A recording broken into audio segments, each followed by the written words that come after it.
What's up, everybody? Jason, Joe, and Cramser here.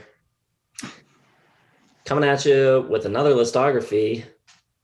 How did this one take us over a year to get to? This is the Rush Remastered.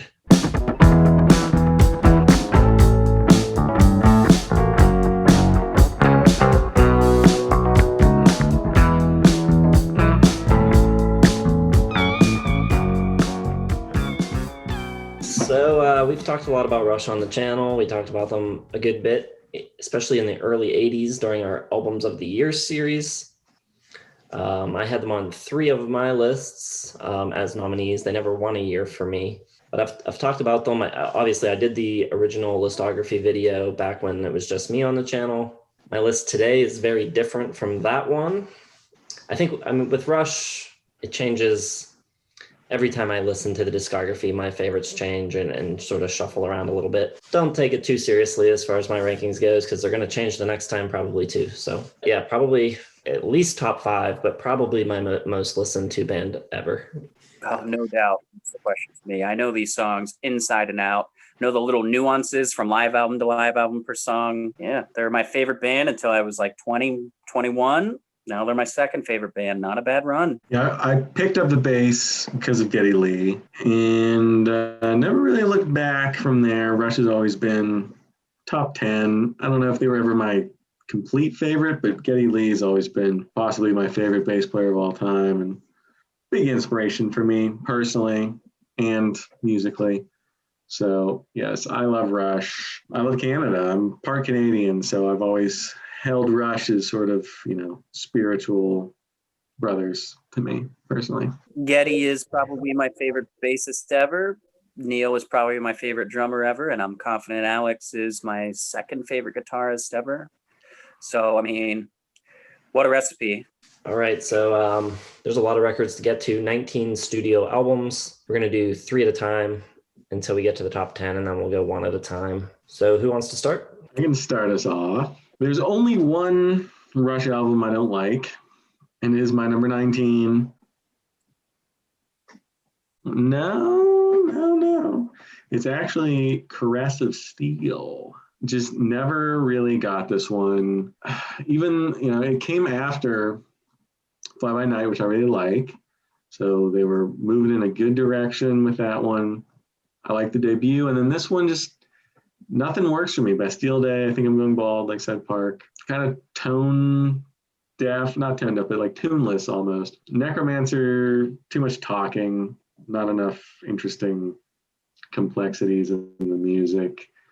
In The Fountain of Lambeth, I just never really dug, so it's like half the album there. It's 2.5 stars for me. It's the only one that is just like, that one's going to be my 19. 18, I got Vapor Trails. Production kind of kills it. I think the songs are pretty decent, buried under some really bad production choices. So that's going to be my 18. And 17, I'm going to go with Test for Echo on that one. Their last, I think it was 96, 98, somewhere. It's the end of, mid, late 90s. Nobody was doing great work then, so kind of just write that off as, what else. They took a 5-year break or something after that. So yeah, those are my bottom 3. I don't listen to them very much. Joe and I have the same bottom 3 in slightly different order. My least favorite is also Caress of Steel. I like Bastille Day a lot, but nothing else on here does it for me. Especially, I think I'm going bald. It doesn't fit the Rush mantra to me at all. And 2 of their most uninteresting epics, Lakeside Park doesn't really sound like a Rush song to me at all. It sounds like they're covering like an older group or something. So I've got that at 2.5. Number 18, also 2.5. I've got Test for Echo. I think it sounds great, and there's definitely some good songs, but I'd say it arguably has some of their worst songs they've ever done, like Dog Years and Totem. Half the World is pretty basic and not up to their level, but Driven is great. Title track's great. Virtuality is just a killer guitar riff on it. Resist is good.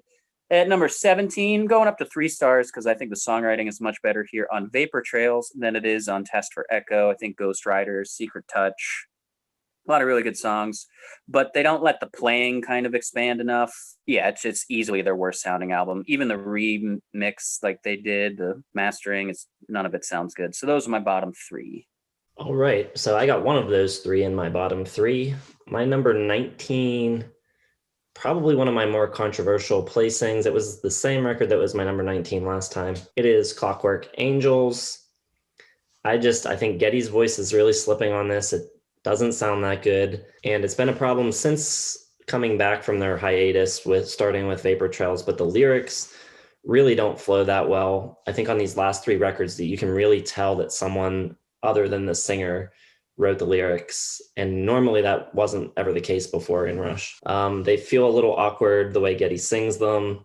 He strains a little to hit certain notes. And I just don't really like the heaviness that dominated these last three records. They're really thick sounding and just kind of muddy. And also, I will admit that a large part of me not being super into this record probably comes or has to do with when it came out. By this point, I wasn't listening to Rush hardly at all.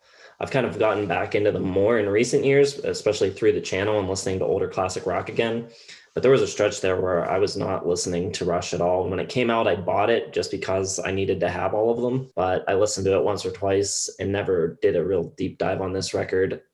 I've gone back to it multiple times, just never really hits the spot. That's my bottom. Up from there, my number 18 is going to be a 3-star record, Vapor Trails. A lot of what you guys said is pretty much my same issue with it. The production is not good. Geddy's playing a lot more like chordal things on the bass, and it really muddies things up. Plus the production, the original version was super over compressed, sounded terrible. The remix version sounds a lot better, but still not great. I do think some of the songwriting is pretty good. There's some cool stuff on it, but yeah, it's not one of their best. And my number 17, also 3 stars, Snakes and Arrows.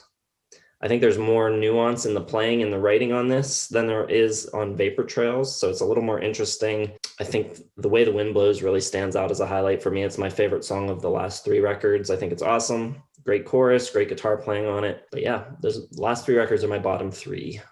Okay, well, this is going to be, I think I'm going to break into the controversy here. Not quite yet, but very soon. My number 16, I didn't give star ratings for my last one. I forgot. Test for Echo, 3 stars. Vapor Trails, 3 stars. So we're jumping into 3.5 here. My number 16 is going to be Snakes and Arrows. This one just always kind of went under the radar for me. 2007. I was listening to Rush plenty, but this one just never quite struck a chord with me. Maybe I need to listen to it some more, but the production was definitely better than Vapor Trails. The playing's better, but I don't think the songwriting's as good, and they're not as interesting or memorable. Far Cry was okay, but everything else just kind of just happens. Malignant Narcissism is really good baseline though, so better than that. It's a good album all the way through, but there's no like highlights to pick out. At number 15, I'll go 3.5. So we're moving up the charts again. It's a good album, and I think you guys both have it much higher. It's kind of like Snakes and Arrows. This is their 80s version. I got Hold Your Fire. Okay, so yeah. Other than Force 10 and Time Stands Still, nothing on here gets into my head. Not very memorable. The playing, not very memorable or prodigious. No, it's true. The bass lines are mediocre. The guitar parts, unmemorable. Maybe the drums are great. It's fine. It's just the songwriting is pretty mediocre. A little too mystical too. Like they kind of got into that in the 80s. Things are just too mystical, I guess. My number 14, is going to be A Farewell to Kings. So, yeah, surprising, but I really do not like Cinderella Man. I don't like Madrigal, and I don't like A Farewell to Kings that much. So that leaves Xanadu, which is great, and Cygnus X1, which is a good epic. Those are the 2 mostly instrumentals, and they're great, but a couple of like actual pop songs just do nothing for me. And Closer to the Heart's probably my least favorite of their popular songs. So it's good. I talk like I'm hating on the record. It's 3.5 stars. But it's just a little too much. And I think Lee sounds like super high pitched even for Geddy Lee on this one, like even more than normal. So it's 3.5 stars. I don't listen to it much. Ooh, okay. Even though you're dressed like the damn Hold Your Fire album cover, that's fine. Right. My number 16, I'm in 3.5 star territory. Really good. I've got the debut. I've got Rush.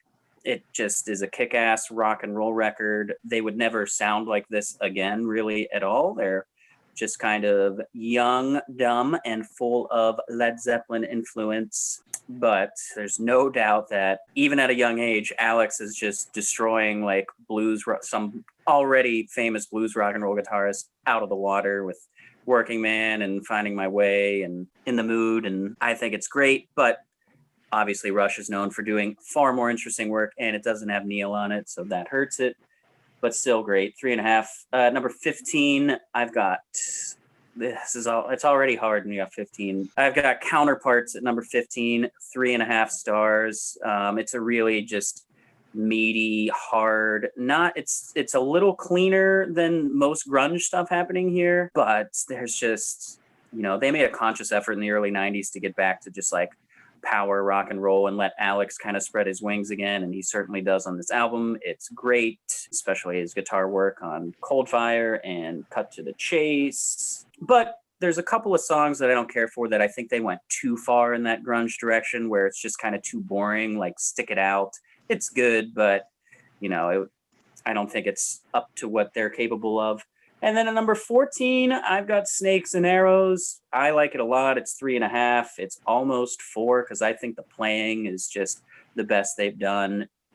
Since Counterparts, it blows Test for Echo and Vapor Trails playing out of the water, especially with more of the acoustic guitar, like these big acoustic guitar ballads coming in. I think it's great. I think songwriting is really good. Faithless is a really good song. Far Cry, I think, is great. I love Armor and Sword. They still have those prog elements where like you don't know what part is coming next. You're not comfortable. It takes a few listens for you to get how everything comes back to itself. But yeah, I think it's really good. 3.5 stars. Number 14, Snakes and Arrows. So I think so far my list is the same as it was the first time around. Number 16 is going to be Presto. So I love most of 80s Rush. The production on all of those records I think is phenomenal. This one's a step down though, I think. And it's also got the most Rush songs that are just kind of meh to me. There's very few Rush songs that I don't like. And there's like 3 on this record: Chain Lightning, Scars, Superconductor. I'm not really a big fan of any of those 3, but I still think it's pretty good. 3 stars. I really love the highlights of it though. The Pass, Available Light, Hand Over Fist, Show Don't Tell, all great songs. There's a lot of good stuff on it to like, but it's probably the most uneven song for song. And the production's not my favorite. So moving up from there, number 15. This is the first real big change, I think, from my first list. I had this a lot higher before, I believe. Now it's down at 15. I've got Roll the Bones. 3.5 stars, really, really good collection of songs. I think it's extremely tuneful, melodic, and the songs are memorable. I just wish the production was a little better. It's really, really thin sounding. Dreamline, Bravado, Big Wheel, Ghost of a Chance. I love all of those songs. Just wish they had a little more oomph behind them, but they don't. So I'm dropping it down. Number 14, I've got Test for Echo. I used to like this record a lot more too. I think I had it a little bit higher last time, but the songs just weren't really grabbing me this time around. It's okay. The playing's not super interesting on it. I think the sound of the record is kind of cool. It's kind of has a good vibe to it. I like the sound, kind of like the aura of the recording is cool, but I don't know. It's just missing a little something in the songwriting department. Okay. All right, fine. My number 13, I'm going to do with Counterparts on this one. It's still probably 3.5 stars. There's a bunch of good songs. I love Cold Fire, Between Sun and Moon, Stick It Out, and Leave That Thing Alone's probably my 3rd favorite of their instrumentals. Just Awesome playing on that one. Nobody's Hero is good. I mean, I think pretty much most of these songs are good, and maybe it's just missing like those like killer cuts, and it's a little 90s, so still 3.5. My number 12, and we're gonna move up to 4 stars for this one. It just missed my list in 2012. Clockwork Angels. I don't know what Jason's talking about because I think it's great, and especially the first half, just excellent. Caravan, BU2B, Clockwork Angels, The Anarchist, really good. I think it's catchier, better songwriting than Snakes and Arrows. I think the playing is all really good. Maybe it's a little long. It's an hour long, so it's long, but I think it's a really good Coda final album for a career. I got no complaints, especially for an album 40 years after the band formed. Basically, that's almost impossible to do well. Usually I give bands like 10 years where I really like love their work, and Rush is one of the few that just blows that out of the water. I like, pretty much every decade a lot more than most bands. So good for Rush. My number 11, just missing. I wanted to get this in the top 10, but I got Roll the Bones as my 11. I love Dreamline, Bravado, Roll the Bones, even with its Alex Lifeson rap, still great. Ghost of a Chance, really awesome guitar solo on it. I love the 80s production. The 90s production, I don't think I dislike as much as maybe Jason, but it takes a little bit off, I think, of what they do. And the playing isn't quite as good. I think they're doing a little Dreamline and Bravado kind of different sounding styles. They're really getting into the 90s. And it mostly works. It's just not quite like really great. It's 4 stars for me. Just misses the cut. So I like it a lot. 90s Rush. It's just the worst decade of Rush, I think. I am at number 13, and I'm in 4-star territories. Not many artists have 13 4-star and up albums. So just to give you an idea of how much love in this, 13, I've got Roll the Bones. Everything Jason said is right. They wrote the songs to sound like they were on Counterparts, and then they did Counterparts, and they did the sound right. But the songwriting on Roll the Bones is better. So if they would have just like made like a super album in 93 instead of do Roll the Bones, there would have been just sounded so good. Dreamline, Roll the Bones, Bravado, Heresy, Ghost of the Chance, really underrated. Probably should have gotten radio play. It has that kind of feel to it. Yeah, Big Wheel. These songs are great.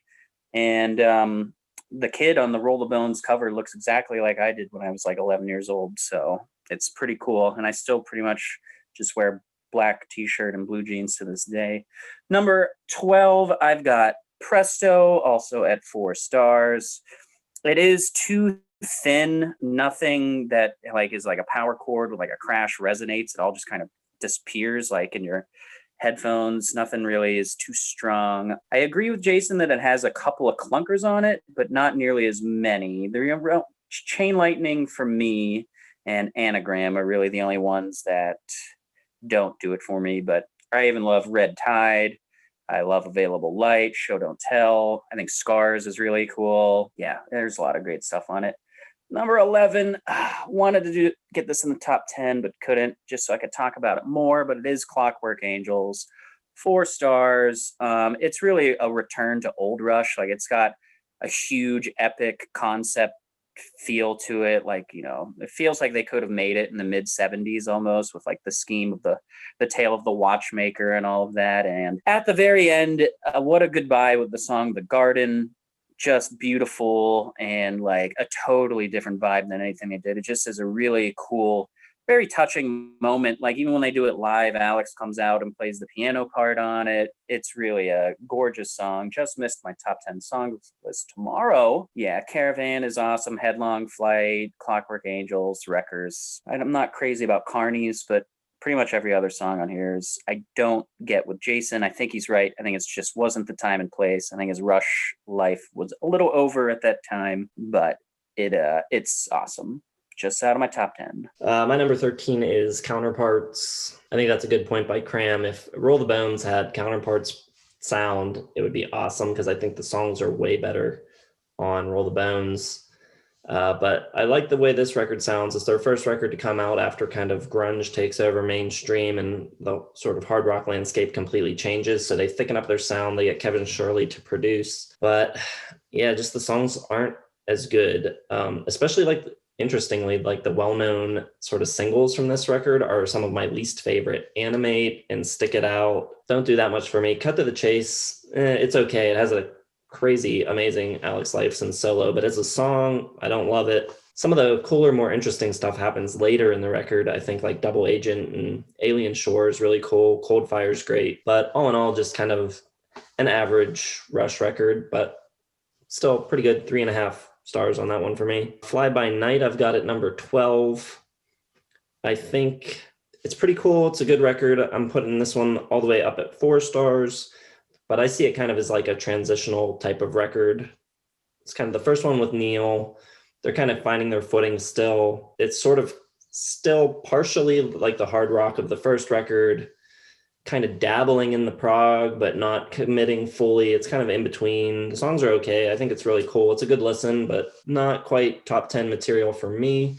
And number 11, I've got Caress of Steel. I can see why Joe doesn't like it, and I can see why it was kind of a failure of a record because it's really, really weird and disjointed and doesn't flow very well together. The first side and the second side are like completely unrelated to each other, and it's weird. Like the Necromancer has those deep voiceovers that keep interrupting it, and the Fountain of Lamneth has that kind of like drum interlude that breaks it up, and they do that weird thing where he yells "listen." It's very strange, but I think a lot of it's really, really cool. Like taken individually as pieces, I like a lot of it, so I think it's good. I think I like it less now.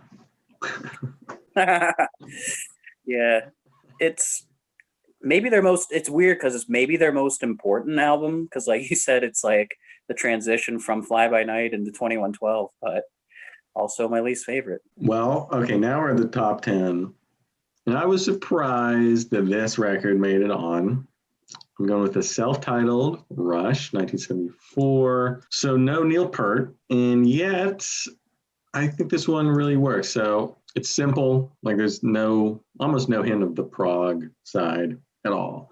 It's just kind of, I mean, it's bluesy, but it's not overly bluesy. It's not as Led Zeppelin as people think it is either. It's an interesting kind of mix. Like I hear a little bit more of like Mountain than Zeppelin. Working Man obviously is sort of the only radio song that you'll hear from this one, but Finding My Way is great. In the Mood, I think all the songs are really solid, just simple, unadorned rock songs. And I think Lifeson's really the star here. He carries it.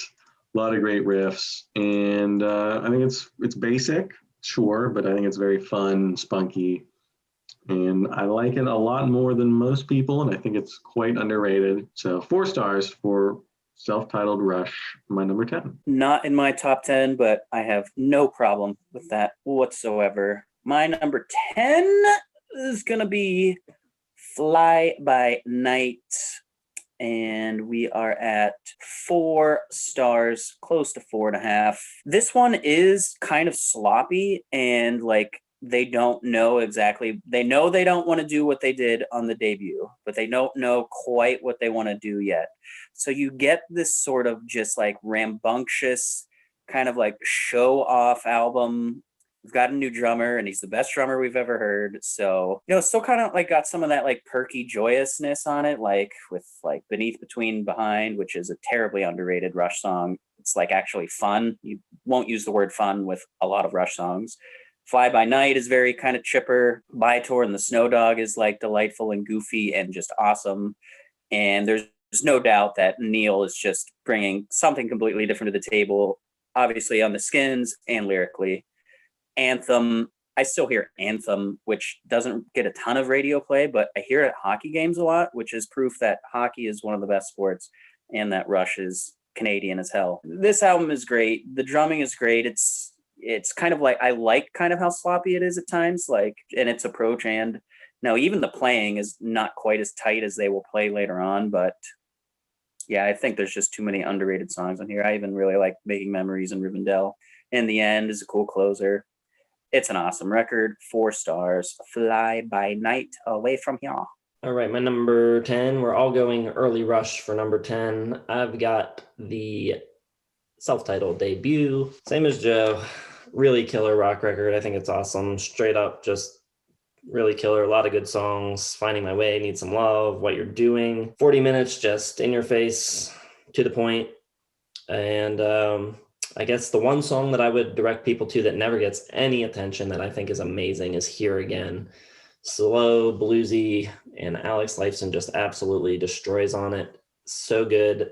And I would say maybe this record, go out on a limb, say might have Alex's best ever guitar tone. The guitar on this record sounds phenomenal. Yeah, that's a limb on a tree I wouldn't have over a cliff because it'll break off as soon as you hear other Rush albums. I think I lean towards Crams around that, but I do like the tone. It's not quite my preferred Lifeson tone, but my number 9 is going to be 2112, and I think to my eternal shame, and probably going to get some grief for this in the comments, 2112, I like it, but it doesn't quite do it for me. In a lot of the longer, proggier songs from Rush, I like them, but compared to King Crimson, Genesis, yes, they're a distant fourth for me. So that's the entire side 1. Side 2, great stuff. Passage to Bangkok, great. Twilight Zone's really weird. I don't know, not psychedelic, but it stays true to the title, Twilight Zone. It's kind of a weirder one. Something for Nothing, you kind of have that Ayn Rand lyrics kind of coming in. This is Peart's really like super objectivism phase. So he's bringing in some of those, libertarian-ish views of Ayn Rand. So I like that. I like it's a different sort of philosophy to take from. So I do find that interesting, his lyrics on this, in Fly By Night as well, because he kind of channels it there too. Tears is nice, Lessons, Something for Nothing, all great. 2112, man, I don't make it through the 20 minutes, hardly ever. So there's some cool parts, but I find it a little cheesy.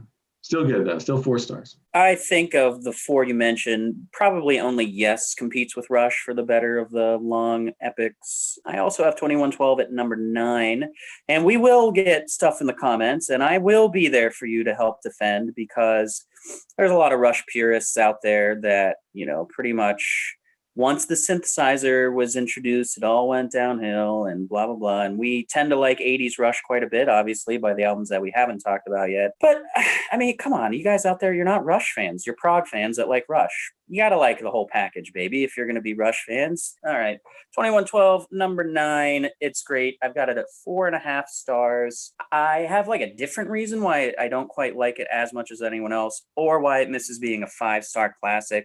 And it's the opposite of Joe. Is I love the 2112 side, and I only really like the side 2. Passage to Bangkok is great. I like Lessons a lot, but Tears and Twilight Zone and Something for Nothing are all just good, not great. So after this like mind-blowing saga that is 2112, and one of his best guitar tones ever, and some of the best just hard rock drumming you'll ever hear, then it just kind of goes downhill on side 2 a little bit. But this is the Rush foundation of really what they are from this album on, or at least until the early 80s. It's this grandiose idea and these epic parts and sections of songs that they'll do with all the Cygnus and Hemisphere stuff, and no one really ever heard anything like it. I love it. It was never like my favorite Rush album. I know a lot of people have it up there, but it was never in the running. This is probably always right around where it's been. But yeah, it's a monumental rock record. 2112, number 9, 4.5 stars. All right, my number 9 is a record that I think both of you are going to have way up near the top of your lists. I have got Signals at number 9. I like it a lot. I think it's really good. That synth kicking off the record, the beginning of Subdivisions, really tells you pretty immediately that you're in a new era of the band. The 2 records before it were also in the 80s, but this kind of like really kicks off 80s Rush. Way more synths on this record. And it's got this really cool vibe about it from those synths. It creates a really cool atmosphere, really cool songs, Analog Kid, Digital Man, New World Man, all really good. It trails off a little bit at the end for me with Losing It and Countdown. Those two tracks aren't my favorites, but they're still all right. Yeah, I don't know. It's got a little bit of that kind of like new wavy Police thing in there that I don't care for quite as much, but it's really good. 4 stars. Signals. Okay, yes, you are correct. That is way higher on my list. It won in 82, a year I consider very good. So we'll see where that one ends up. For number 8, I'm going up 4.5 stars. And you guys both have this much lower. I don't get it. But I feel like that's sort of the usual. Presto. It's going to be my number 8. Surprising. I was expecting Presto top 5 for you, to be honest. It's tough territory up here, and it's kind of interchangeable with the next 4. It's in like you got the A list. This is just a little below with the 4.5 star ones. Starts off Show Don't Tell, just one of the great bass lines ever created by our God in heaven, Geddy Lee. Crazy, like it's little bits of like reggae in there, but he's just so all over the place. It's one of the few bass lines I tried learning it. I couldn't quite get it. Just really like a bunch of syncopated lines and crazy timing, and it's just crazy. But I love that. I think the Pass and Available Light, Hand Over Fist, sort of slower, a little more emotional. It's kind of got that a little bit of that mysticism left over from Hold Your Fire. The writing's a little bit better. It's a little more rooted in the bass and the drums. I like Superconductor a lot. I don't know what Jason's talking about. I think I will say it gets a little weaker with Anagram and Red Tide. I think are the only two that sort of, not quite top level Rush songs on here. Everything else I really like. And I love Available Light, the way it closes out the album. Super emotional. Great singing, production, maybe a step, down from their peak 80s stuff, like Power Windows and Grace Under Pressure, but I don't mind it nearly as much as Chasen does. I think it's a nice sort of return to basics a little bit, but still, it's still got the synth and bass, still the lead. And I think that's my favorite kind of like way the band's set up. I like Lifeson with like the horns, Police, new wavy, kind of just in and out, and then always great guitar solos though. His 80s stuff, definitely my favorite of his work. So I think he continues that well here. And it's a 4.5 star, made my top 5 in 1989. So yes, Presto, my number 8. All right, my number 8, 4.5 stars is gonna be Power Windows. And it's awesome. I think I nominated it when it came out for Album of the Year. It's an album about power. You've got songs like The Power of Money with the big money, and Territories with sort of like geopolitics, and Manhattan Project directly about the nuclear bomb. And the sound of this album is just devastatingly awesome in 80s. It's almost like bad 80s. It almost takes it too far because it's got like a purposefully like synthetic plastic sound to it, and it just works so good, especially with songs like Middletown Dreams and Emotion Detector, which in the whole album has like these kind of big ideas, and then it brings you down to earth for like what it's like being a person in the 80s with all of these like grand political giant shifts going on around you. And there's a couple of songs on here that Rush was pretty out of fashion in the mid to late 80s, and Geddy's voice was never going to tear up the top 40 charts. But Emotion Detector and Marathon are like the most perfect prog pop rock songs you will ever hear in your life. There's especially parts in them, like the chorus of Marathon and an Emotion Detector, that are so catchy, and they have such an underrated talent for melody and pop writing sometimes, in the conjunction of how they play, which will also carry over to Hold Your Fire. You Are Nuts, Joe. But Power Windows, and oh my God, the guitar solos on this album, Big Money, amazing solo. The solo in Manhattan Project is like really delicate and great. Marathon, the guitar part in Mystic Rhythms is super cool. Maybe a little too mystical for Joe, but it's got like perfect delay on it. It's just, that's the thing with Lifeson is, I mean, he was a driving force of the band up until like Signals. And the coolest thing about their 80s work is how he always found a way in his more minimal role to have these just amazingly memorable and cool, unique guitar parts. No one has guitar parts like him, like just so cool all over this record. I feel like now it should be a 5, but it's 4.5 power windows. Number 8, 4.5 stars. Well said.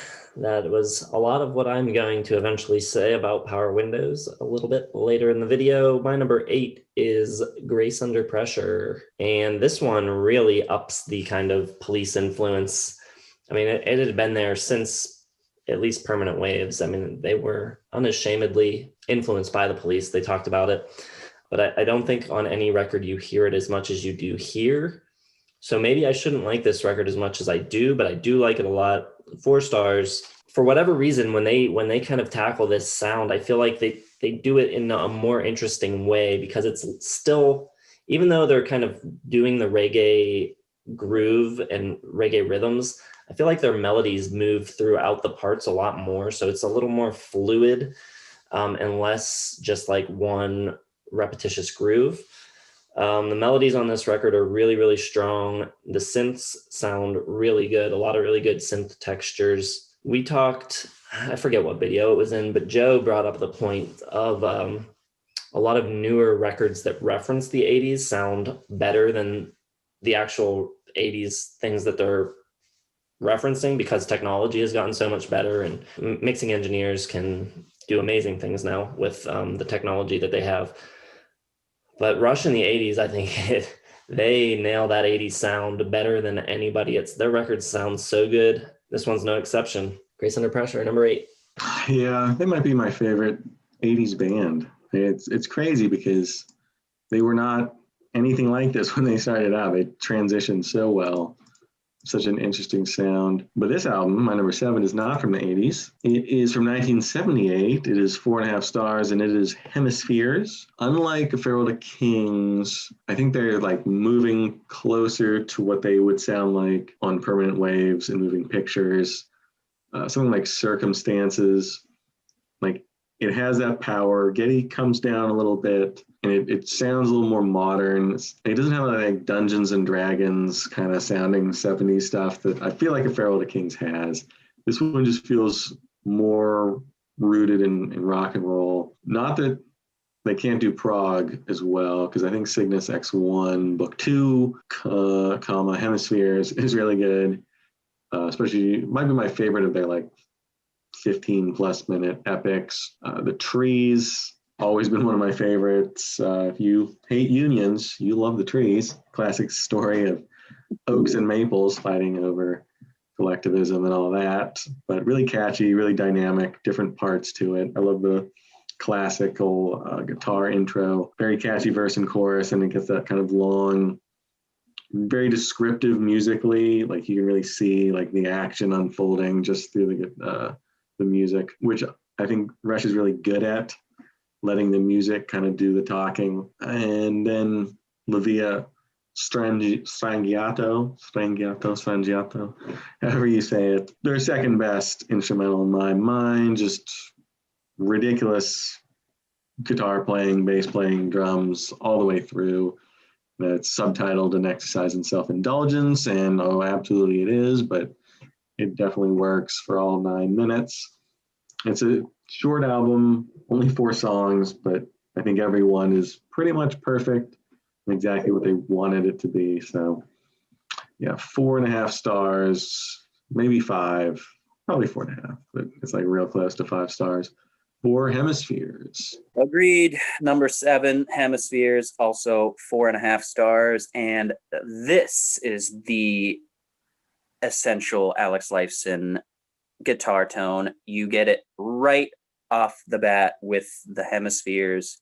Alex Lifeson chord, that F sharp open added fourth, flat, seventh, whatever it is. You know it when you hear it. Sounds so good. Hemispheres rules, Trees rules, La Villa Strangiato rules. Circumstances is good. It's not my favorite. And that's the only reason why it's not a 5 stars is I just need 10 more minutes of this album. Like, it just ends a little bit too short. And I think the left brain, right brain concept, I don't know if I want to say it gets kind of lost. Like, I don't think you would really know if that's what the album was about if you didn't read about it. Like, I don't think it comes across well enough. And I think they're very underrated, especially into the 80s, about like all of their albums have a very distinct sort of idea to them. And I feel like this one gets a little bit kind of lost without sort of context given to you. But the playing is unreal, all over the place. They recorded La Villa Strangiato outside when they said it just took them like so many rehearsals to get it right. And if you listen to it, like, no doubt about it, it's just mesmerizing. It's mesmerizing that this music is at one point just in somebody's head, that it's just like, well, this is how it's going to go. And then it's remarkable. So fascinating. Number 7, 4.5 stars, Hemispheres. All right, my number 7, bumping up to 4.5 now. This one was a little higher last time I did the list, I think. Drops a little bit this time, but still love it. Hold Your Fire. Not sure what Joe's talking about, saying the playing's not great on it, because the playing's phenomenal. It loses a little ground this time through. I wasn't feeling the production quite as much. It's a little on the thin side. It's got a different vibe. It still sounds really good, but it's less of this big sort of massive sound that Grace and Power Windows have. It's a little bit thinner, more like Skinny Tie 80s type of sound to it. But it's very cool. Songwriting on it's great. I think in a way it might be like almost their most singer-songwritery record, because it seems like, they really started with the songs. And I think sometimes that they probably write the songs into musical ideas, and maybe that's the case here too. It might be, but these feel like very intentional songs, and they're great. Time Stands Still with the Amy Mann guest vocal is great. Force 10 is awesome. I love Prime Mover. I think the playing on that track is awesome. Mission, Lock and Key, Turn the Page, Open Secrets, great stuff. Never got that one, really. Don't know why.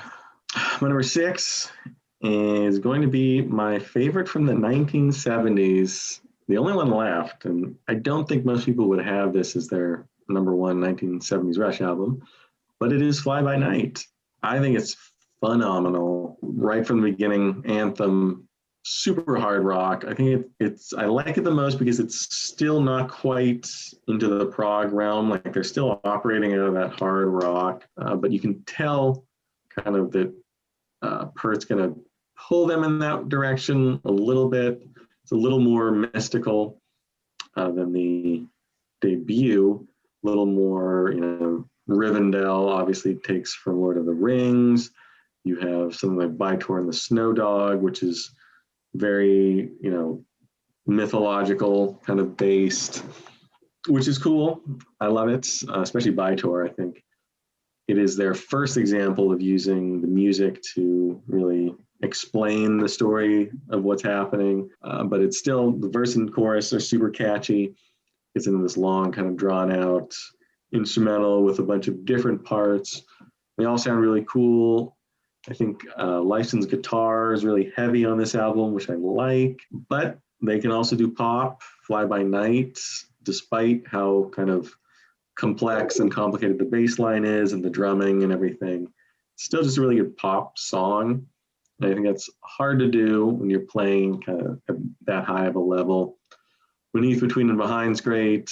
Best I Can. Everything on here is great. Rivendell maybe a little too clunky lyrically. I like when Zeppelin does the Lord of the Rings stuff. When Rush does it, doesn't quite reach that same heights, but I think in the end, an underrated piece of their discography. And I think as a whole, there's very little I would change about this album. I think it's closer to their 80s stuff than it is their long kind of progressive 70s prog rock side. So, and I think I like that. So yeah, 4.5 stars, close to 5 for Fly By Night. All right. My number 6, we're up to 5 stars.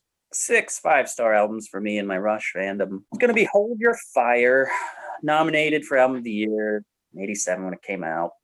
I understand exactly what Jason's saying, where like singer-songwriter feel. It's like the poppiest of their albums up until this point by far. And there's synth on it, but it's more background and texture. There's not a lot of like synth-driven songs. It's mostly guitar and bass playing in like a pop rock fashion. And it's even got like these like smooth jazz kind of vibes to it, mainly because these are like some of the first like pieces of romance and like love songs on any Rush album. No, I mean, they never even like tinkered with that anywhere else, but you get like Time Stands Still here, which has like emotional kind of romanticism vibes to it. Open Secrets has line that's like, it went right by me, right over my head. I was looking out the window. I should have looked at your face instead. They've never addressed like someone else that way, like it's a love letter before, like ever. So this is like different territory, and the production matches all of these vibes. It is a little thin, but that kind of plays into like just that it's crystal clean, the production. You can hear like every little time the pick, like the exact moment his guitar pick hits the arpeggios, which are all over this album and just sound amazing. Prime Mover is great. Second Nature is awesome. They're all awesome. Tai Shan has really cool guitar part. High Water is just like a really cool soft 80s experiment to close it. Force 10, how do you write a song like that? It's so cool. It has one of the coolest like breakdowns halfway through.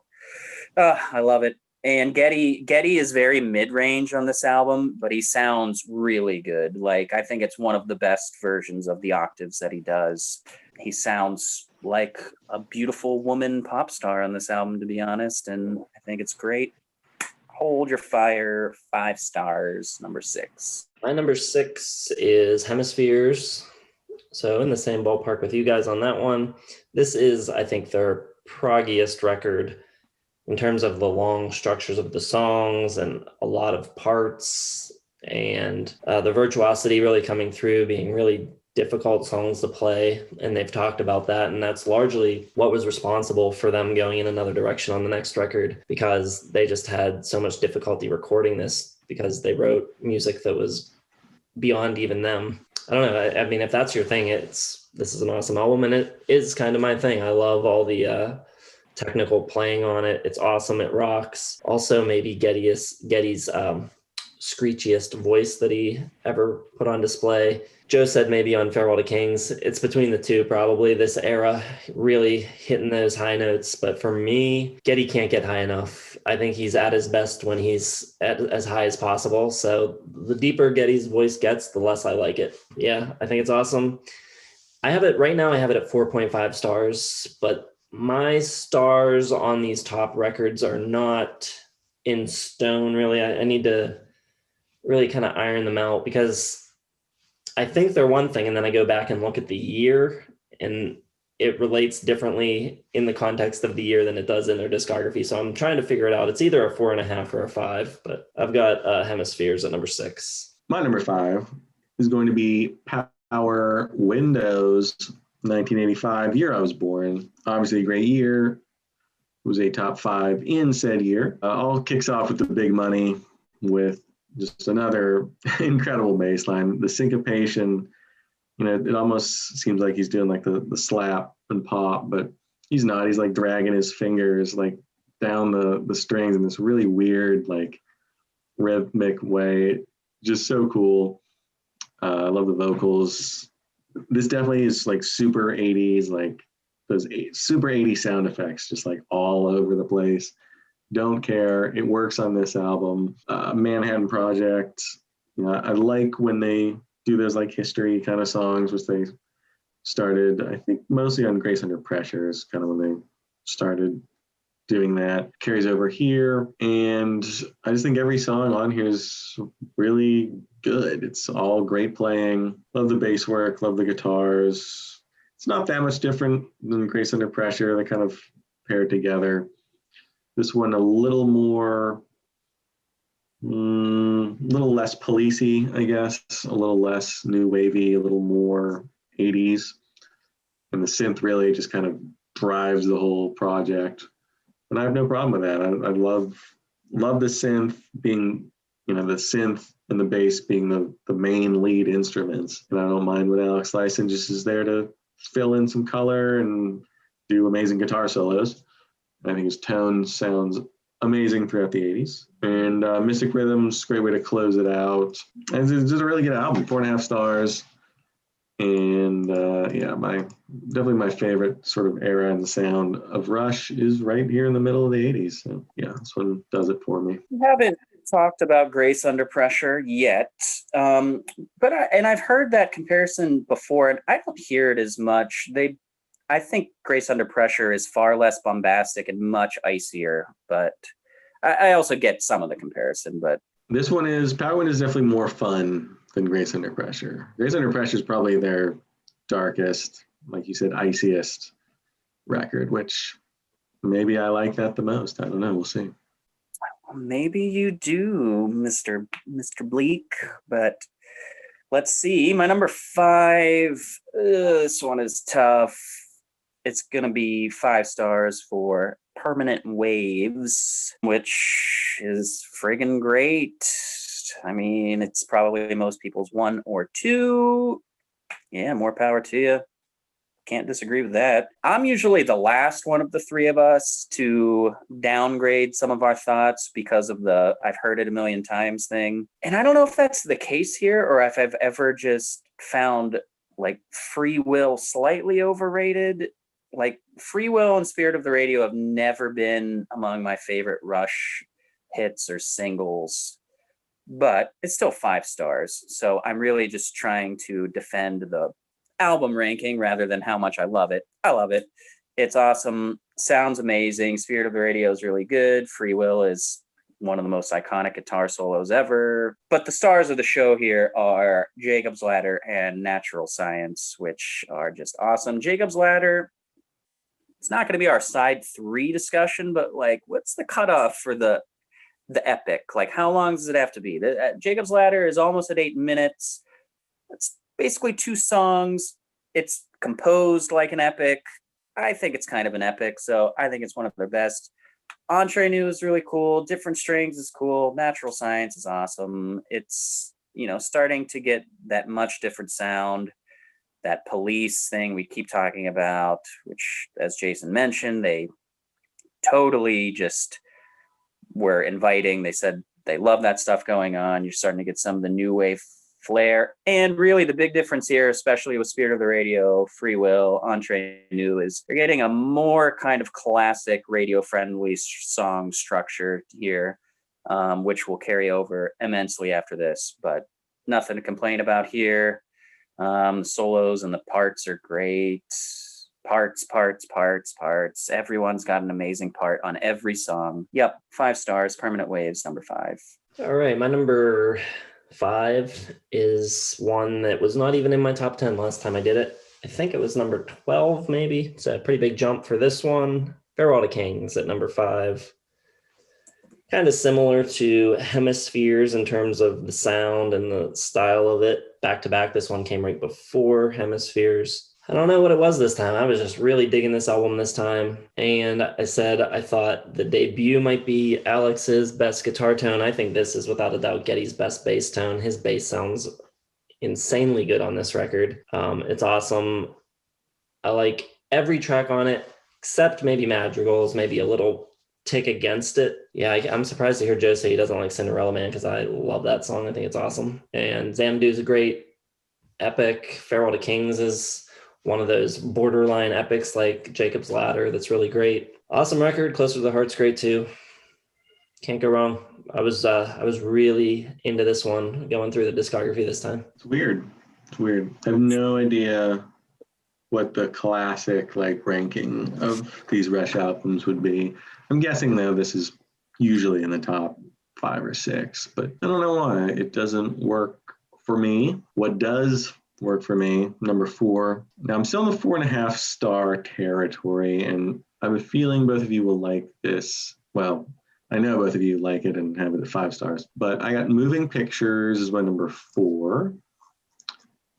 Few albums have ever kicked off better than this one with that drum and the synth of Tom Sawyer, just immediate, just draws you right in. I love it.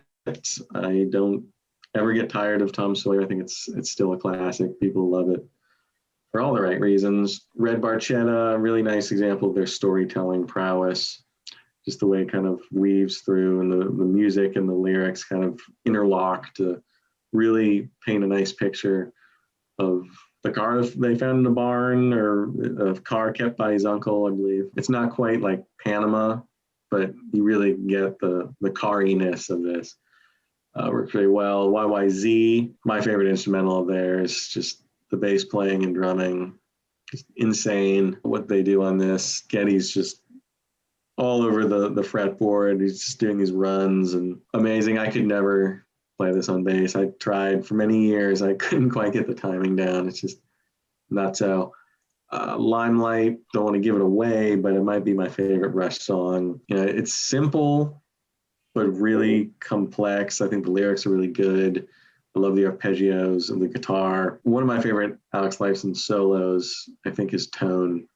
Just magnificent on this. The way he holds that last note of the solo and the guitar arpeggios come in just gets me every time. I love it. It's one of my favorite moments in music history. Just perfect. But side 2 doesn't quite do it as much. Camera Eye, Witch Hunt, and Vital Signs. I like them, but it always kind of feels like a little bit of a letdown after side 1. Don't go back to them too much. Still great though. 4.5 stars. It's real close to 5. It could be 5, but yeah, just a phenomenal album, and top 5 in 81. So Rush, I'm trying to think, 80, 81, 82, 84, and 85 all made the top 5. So I had a nice 5 album run there. Nailed it with this one. So yeah, my number 4, Moving Pictures.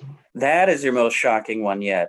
Even if it's in your heart, number 4. As the man of the people, I feel like you would have pushed yourself to put it higher. But good for you, man. Good for you. My number 4, and at one point all of these were my number 1. My number 4 is going to be Grace Under Pressure, which is 5 stars, and I love it. It was my father's favorite Rush album, and it has his favorite Rush song on it, which was Between the Wheels. And we went, the first 7 Rush shows I was at up until I was 17 or whatever, I all went with my dad and went to the R30 tour, and Geddy goes up and he goes, here's one from Out of the Vault. And they hadn't done it since the Grace tour. And then he starts with a dun, dun. My dad went from 50 years old to 16. He was just like, oh my God. It's it was such one of my favorite moments of my dad. But this album rules. It does have that Police, especially with, Neil is doing everything he can on the hi-hat to be Stuart Copeland, and Geddy is just putting on those reggae funk things. The bass part on Enemy Within is so cool. And then they've got these really underrated songs on here, like Kid Gloves has just a really cool pop rock, kind of punk rock kind of vibe to it. And After Image is so underrated. I love After Image. It has one of my favorite guitar solos by Alex, very poignant, and in a similar vein where Limelight's guitar solo isn't anything fancy or flashy, but just perfectly written. They just write such great parts. And they never did that song live. Distant Early Warning is great. Red Sector A is so cool with the way he does the electric drums on it, electronic drums. Red Lenses has that really cool breakdown.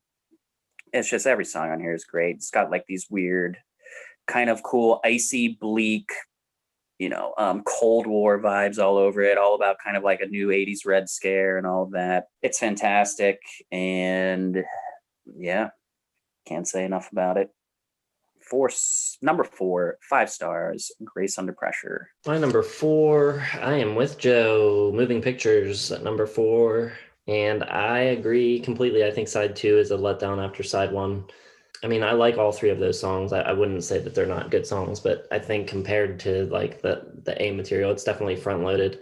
And maybe I'm a little burnt out. If I'm burnt out on any Rush song, it's probably Tom Sawyer. So yeah, I don't know. And then probably the lyrics on Red Barchetta aren't my favorite, but I do like that song a lot. I think the music is fantastic. All that said, I think it's Probably a 5-star record still. I've just heard it so much. One of my most heard records ever. So I don't know. This time I'm feeling a little down on it, but maybe next time I won't be. But right now, number 4. All right, moving on, number 3, 5 stars from here on out. Maybe a surprise because it did win in 1982, albeit before I discovered Kate Bush. So there's some controversy there, of course. But Signals, my number 3 as of this very second. Just really the moment where the synth kind of became the main driving force of the band right off the bat with Subdivisions. You can kind of tell it's a different, it's very different than Moving Pictures, the way it sort of just washes over this whole album. But I dig it. I love that sound. I love that Lifeson kind of took a step out of the spotlight a little bit. Like, he's still obviously there. His solos are all magnificent, but he's doing kind of like that horn, Andy Summers, like just stabs of chords, and then rocks the guitar solos. Great tone, a lot of reverb. But I think the star of this show, other than the synth, Geddy Lee's bass, phenomenal. Digital Man, just he's bringing in, it's not Sting, but it's bringing in that like reggae vibes, the funky vibes. It's a little less hard rock, a little more kind of swinging, groovy. I think, unlike Jason, I think it holds up pretty much all the way through. Countdown is a little more of the like performance songs where you get the countdown coming in, and it's very sort of built around a space shuttle launch. So it doesn't quite have the flow of the rest of the album, but I think Analog Kid, New World Man, Digital Man, which are all similarly titled, always kind of bugged me because I could never remember which one was which, because it's like there are too many mans, man. But they're all great. The Weapon's great. Chemistry, very underrated. Yeah, I think the lyrics take a step forward as well. I think Peart has, he's doing a little less fantasy, a little more like reality, realism, real world topics. And I think the lyrics are better for it. And I think Geddy Lee sounds great. I like his 80s, not so dog whistle highness, I like this more straightforward, normal Geddy instead of the 70s stuff. But both are great. Signals, number 3, 5 stars. Very nice. My number 3 is going to be A Farewell to Kings, 5 stars. Coming right after 2112, which had these big futuristic fantasy space vibes. This one is like more natural sounding. It's got like that wooden sounding guitar on it with like Farewell to Kings. There's birds chirping. Xanadu's got like a very like environmental kind of vibe to it. It's kind of a pretty album with like that and Closer to the Heart, which is why when Cygnus X1 comes in at the end, it's so friggin' cool, because that opening part to me just sounds like so evil with like the whatever the narrator comes on and just does that slow build with the it's just so heavy and so awesome. I think Geddy sounds amazing on this. I like the vibe on this album more than probably the songs themselves. I even like Madrigal, but Closer to the Heart is a beautiful song. Farewell to Kings is awesome. Xanadu is one of the best epics. Cygnus X1 is one of the best epics. Cinderella Man is an awesome song. Madrigal is just a cool little piece of the album. And I don't know, I just think this is sort of like their most cool, like wide open, proggy, anything can happen at any moment kind of version of Rush that I like the most and love most of the songs on it. So 5 stars. Number 3, A Farewell to Kings. My number 3 was at one point a very long time ago my number 1 favorite Rush record. Last time I did the listography, it had dropped a bit and it's rising back up again. I've got 2112 at number 3. I love side 1. I think it's awesome. And I think the argument usually against this record is that side 2 isn't as good, but I think that's completely false. Love side 2, especially this past week listening to it. I was more drawn to side 2 than side 1. I think every song on side 2 is awesome. Lessons is fantastic, underrated tune. one of the rare songs that Neil didn't write the lyrics for. Alex wrote the lyrics to that song. Tears is great, all good stuff. The first side of the record is probably what was mostly responsible for getting me into Rush in the first place way back when. One of the first ones that I listened to, my dad had it on vinyl. My uncle lent it to me on CD, though, so that I was able to listen to it in the car. So went a long way. That really got me hooked. 2112 is my number 3. And at one point, you knew all of 2112 on guitar. Is that correct? I was definitely working on it at one point. And Prove it. I probably knew most of it at one point. I don't know if I ever knew the whole thing. Well, if we can raise $1,000 from our subscribers and commenters, Jason will learn the entire suite and play it for you. $2,112. There you go. It's a bargain for what you're getting. I think my biggest issue with the 70s stuff for Rush, I like it better live. All the times, like all the live albums I've heard, I like the way they do them better than they have them recorded. I don't know why exactly. Feel a little stiff sometimes on the records, but potato, it's nitpicking really. My number 2, this is a tough one between this and my number 1. It changes, but I think today I'm going to go number 2, Permanent Waves from 1980. A runner-up in the year. Tough year, though. A lot of favorite albums came out in 1980. So it was not the number 1 or number 2, but it was on there. 5 stars for sure. Love the way it starts off with The Spirit of Radio. You can really tell something has changed. Like they're a little more fun. They're a little more bright and a little peppier, more real. Like it's very grounded in, radio. It's not a Pharaoh to Kings. They're not talking about space stations or anything like that. They're just talking about being on the radio. The reggae vibes definitely in this song, especially that little breakdown they do right at the forefront, but it's never like weird or stilted or like sounds like they're trying too hard or anything. It just sounds natural, part of what they can do. They're such good players that really any style that they put their minds to, they can easily handle. I Love Free Will. That was the song that got me into Rush, that got me into playing bass. As soon as I could learn it on the bass, I had my bass teacher teach it to me, and I mostly got it. I probably never once played it without like looking at the music and having it in front of me, but that was definitely one of my crowning achievements as far as musicianship. Love the tone. Just the way he uses, the whole fretboard. He's constantly making like little changes, little adjustments. Just the fact that, I think this is the first song I heard where I was like, oh my God, you could have a bass solo? Like that's so cool. So yeah, always stuck with me. I think the epics, and I think we can classify them as epics, Jacob's Ladder and Natural Science, they're probably two of my favorites because they're very musical. Like they don't feel like epics. Like they just feel like they're sort of like natural progressions through a longer, complex song. It never feels like they're like trying to add in like little extra measures and parts just to show off. It all feels natural. I think Entre Nous is great. I think Different Strings, real pretty. Love the guitar work from Alex on that. And it's just a perfect album. It's not long. It's only 6 tracks, but it's one of those albums where there's not a second where I'm like, oh, they could have left that out. I mean, they didn't need that. I think pretty much every verse, every chorus, every bass solo on this album, just exactly what it needs to be.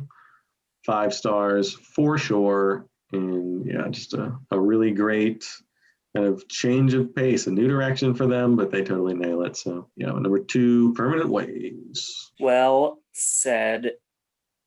All right, top 2. This is one of the burning questions of my entire adult life, is which of these 2 MFers is really my favorite. And I've pretty much had my solid answer as my number 1 probably about 5 or 6 years. And that really isn't any It's not like I found something new that I liked with one album or grew tired of the other one. It's just kind of like a shift in how I like my personal taste and what I'm looking for in music. So my number 2 is going to be Moving Pictures, which was my 1981 Album of the Year winner in our Album of the Year series. I think it's great. I never get tired of Tom Sawyer, YYZ Limelight, or Red Barchetta, and I disagree with you guys completely. Obviously, I think side 1 is better. I'm not an idiot, but there's nothing that disappoints me with side 2. I think some of the parts in Camera Eye are really cool. I think Witch Hunt is so cool, and just you can like picture everything that's happening in the song, like the way Alex like is screeching those chords, like you feel like witches are getting burned alive. Like it's so cool. Vital Signs is incredibly underrated. I think it's got that cool like muted drum part to it, and then it explodes. I don't know. I don't have any problem with side 2. I think the album is amazing. I just think my winner is their like best artistic statement, and I'll talk about that soon, but a pretty thick, heavy 5-star extravaganza of great prog rock with Moving Pictures at number 2. And it just sounds so good. Like a good pair of headphones. Tom Sawyer is just like, it's really the barometer of how good your headphones or stereo is. Tom Sawyer is a great way to figure out how good it is, to be honest. I'll never not think that. All right, down to the top 2 for me. What's it going to be? 2 records with the initials PW. My number 2. It's so ridiculously arbitrary. My number 2 is going to be Power Windows, continuing a very long, slow, steady rise up my ranks. This used to be down near the bottom for me, probably way back in the day when we were hanging out in person more, when we all lived in Pittsburgh. This was probably bottom 5 for me. I am really enjoying it these days. It sounds so good. I think definitely sort of that new wavy Police influence is pretty faded by this point. Less of that, more of a like a cinematic type of sound, very big and expansive. I think it sounds fantastic. Kind of their version of the Trevor Horn productions of Yes in the 80s, with a lot of the sound effects coming in. The melodies are all super, super strong, very catchy. Cram, I think, nailed it when he was talking about it and saying that Marathon and Emotion Detector could have been hits, at least rock radio hits, if not mainstream top 40 hits. But yeah, kind of a bummer that those songs don't get played on rock radio because they're fantastic. It just sounds so full. I know Rush has a lot of detractors of this era that don't really want to hear the synths, but they do so much for the sound of the band. And when they tried to go away from it with like Presto and Roll the Bones, it sounds very thin. And then when they try to thicken it up with adding a lot of low end in the bass, it just gets kind of muddy. But having those synths there really fills things up and allows Geddy to play without such a thick tone. And he can do more interesting melodic stuff because he's not constantly holding down the low end, because that synth is there just supporting it. And I think for a 3-piece, that's really like an important thing. And I think it's awesome. I don't think just because the synth is there doesn't mean they're not playing their asses off, because they are going nuts on these 80s records. And I think it's awesome. So number 2, Power Windows. I can vouch for Jason not being about Power Windows back in like 2004 or whatever. But I distinctly remember, I think you were visiting our friend Chris Nacarelli at W&J, and you called me driving back, and you were like, hey, I'm on 79. And I just like opened all my windows and blasted Power Windows, and it's awesome. I was like, yeah, I've been trying to friggin' tell you, man. I remember that distinctly. So maybe that's the moment we're starting to rise up your ranks. That's the night it moved from number 18 to 16. And you called me. Oh, well, at the time they wouldn't have had 18 albums, so you're full of shit. They would have had 17. It's a very cute story. I liked it a lot. I'm glad when you guys have stories, because it doesn't make me feel like the third wheel at all. My My number one, speaking of wheels. You're between the wheels. Yeah, I'm between the wheels of you two. My number one, obviously, Grace, Under Pressure. I don't know why Jason doesn't like this one more. If he loves the synths, like this one is a lot of synth. It's all over the place. Like it's not quite as fun as Power Windows. It's very icy, very cold. It's very rooted in like the real world geopolitical conflict. Red Sector A is about the Holocaust. After Image about death, just an early warning. Global nuclear war. So a lot of big weighty themes in this one, and I think it works really well. I think Peart really taps into that era, sort of the fear present in the 80s with the threat of nuclear annihilation hanging over everyone all the time. And it's a dark record, not a lot of fun stuff at all on this. The funnest song is probably Kid Gloves. Like that's really the only one that isn't like icy, we're all gonna die. The playing on this album, Geddy Lee, just ridiculous. Just an early warning, just the big, like he's doing a lot of octaves and a lot of like open strings, makes it sound really full. People, for some reason, people don't like the Body Electric, but I friggin' love that song. The bass to kick it off, like he kind of gets into the slapping and popping a tiny bit on that, and it's just like so propulsive all the way through. It's great. And I'm with your dad, Cramser, Between the Wheels, man. I remember the first time I heard that song, there's just that opening synth part, so huge and just like, so almost like, it's not disturbing, but like you feel like the pressure, the global like unrest. Always love that one. Really cool guitar solo on that. I love all the solos on this from Lifeson. Just really not overly fancy, but the tone's great. It's just exactly what each song calls for. Every song on here I love. They're all 4 to 5 minutes. There's no longer epics. Almost straight. I mean, it's straightforward, but the playing is so prodigious and virtuistic that it's not straightforward at all, but it's all packed into like these normal-ish 4 to 5 minute songs. And I think it just sounds great. Can't get enough of it. Been my number one for a while. Unfortunately, it came out in 1984, so it had to compete with Purple Rain in 1984, but it's 5 stars, and it's, you know, the top of 5 stars for me. It's any other year, pretty much, it would be a winner. But alas, 84 was not to be, but I still love it. And yeah, my favorite Rush album, Grace Under Pressure. Very nice. Was at one point my number one also. And for a while, Red Sector A was like my favorite Rush song. And like, I remember like a year into like learning how to play guitar and like got all my chords down, sound good. And then I'm like, okay, let's do Red Sector A. And then you're just like, what the hell is he playing? Like, he just has the coolest parts. I love it. All right, my number one, it is my 1982 album of the year, Signals. And I preluded this by saying I think it's their best artistic statement because I really think they're saying a lot on this album and the music matches it so well. It's that huge leap in the synthesizers. Obviously, that's all everyone ever talks about. But to me, this album has like the most whole album feel of anything they do.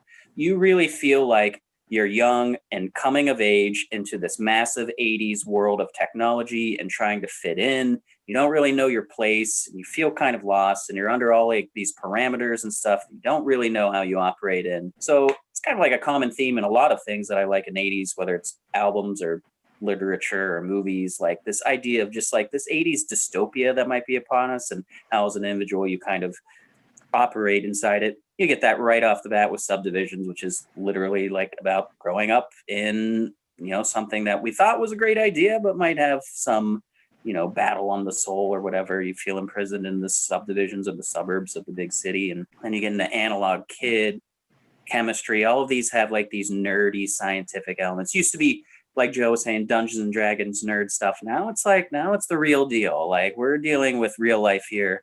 And I think that was a massive step for them. It's easily their best lyrical album, I think. And Subdivisions, I think, has some of the best lyrics of any rock song ever written. But, you know, with the synth taking over, Alex still finds a way to do insane guitar work all over this. especially on Analog Kid, which is the guitar-driven rocker on this, which is awesome. But the star of the show is, I said it in 1982, I believe, I think this is the best drum album of all time. I think every single moment of drum work on this is phenomenal, and especially not just, the flashy playing, but the writing is just perfect, especially in a song like Subdivisions. And I'll talk about that tomorrow in that video. But just some of especially with the way, you never really talk about Geddy and Neil as a pair, as a duo. They're both incredible and they're in the same band, but the way they're playing off each other on songs like Digital Man and stuff on this album and The Weapon is just phenomenal.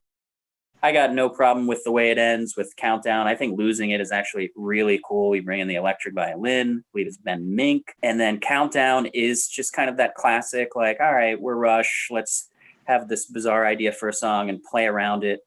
That synth like solo lead part, it's so cool. I think that sounded like clocks right there when I did that, but it doesn't sound like clocks. We're not going to talk about Coldplay. We're going to talk about how awesome Signals is. Was hoping Joe and I could share it at one, but I'm just glad to share the whole video with all of you. So number one, Signals. I don't think a lot of Rush fans are going to be too happy with our number ones so far, but Jason is here to save the day. Yep. I've got Permanent Waves at number one. This has been my number one for quite a while, I think. I love it. I see it. I mean, it's very similar to Moving Pictures. I'll put side A of Permanent Waves up against side A of Moving Pictures any day, and I think it's got the better side too also. So for me, Permanent Waves is front to back, just perfect. Really, I don't know, Hemispheres to Permanent Waves might be the biggest stylistic change or jump that they ever made between two albums. Pretty drastically different, way sort of cleaner sounding production, less hard rock.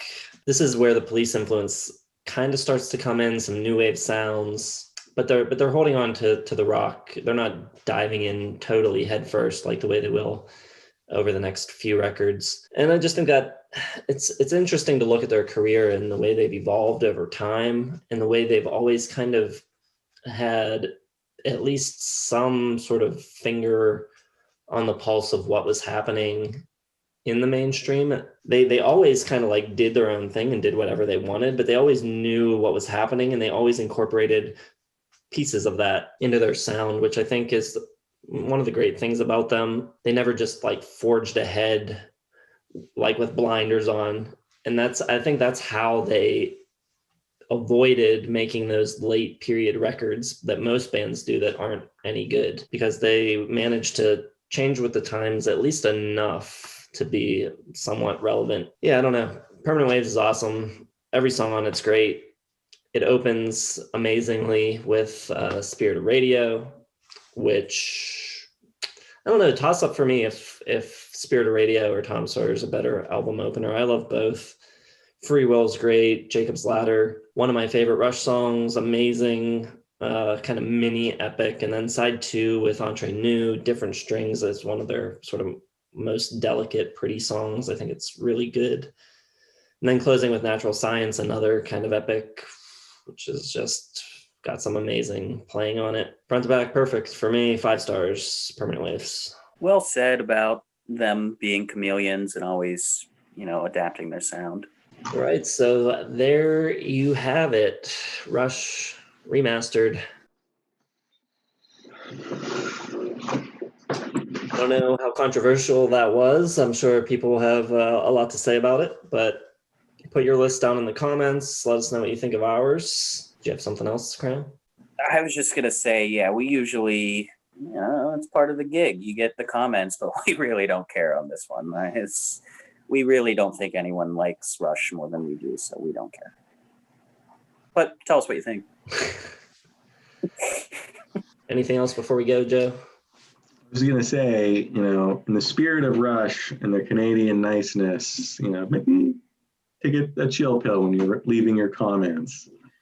Channel the Canadian spirit and just kind of, be nice about it in honor of Rush. I'm ready for the Rush haters already. I know there's a few in our regular commenters, so. Oh, well, it is what it is. We can't all like everything, so Leave your comments below, hit the like button, subscribe to the channel, and check out all of our social media down in the description. And join us again tomorrow for our top 10 favorite Rush songs. We'll see you then.